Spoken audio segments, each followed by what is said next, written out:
Bruneuc Delarose, 58 ans, marié, 5 enfants, dont une au ciel, dirigeant d'une entreprise logistique industrielle et portuaire, IDEA, qui est un groupe qui fait 1100 personnes et qui est présent en France sur 37 sites. Alors, IDEA Group, c'est une scope qui a été créée en 1919, une vieille dame donc, on va bientôt avoir 100 ans, qui s'est développée essentiellement pour consolider la logistique industrielle. Origine portuaire, développement vers la logistique industrielle. Notre objectif, c'est très simple, c'est de consolider des sites industriels.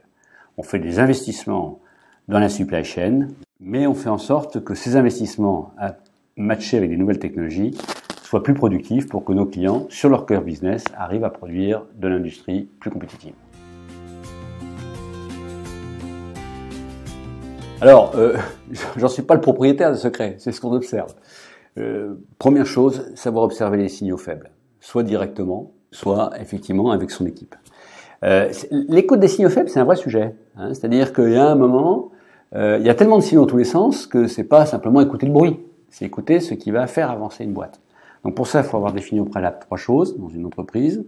C'est quelle vision on a, sur quoi on va travailler la cohérence de l'entreprise et quels sont les arbitrages qu'on va faire. Une fois que vous avez défini la vision, la cohérence que vous devez avoir dans l'entreprise et les arbitrages que vous faites, là vous pouvez dire, au fait, qu'est-ce qu'on entend sur le marché?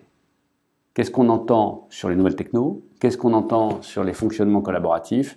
En tout cas, vous pouvez ouvrir vos grandes oreilles.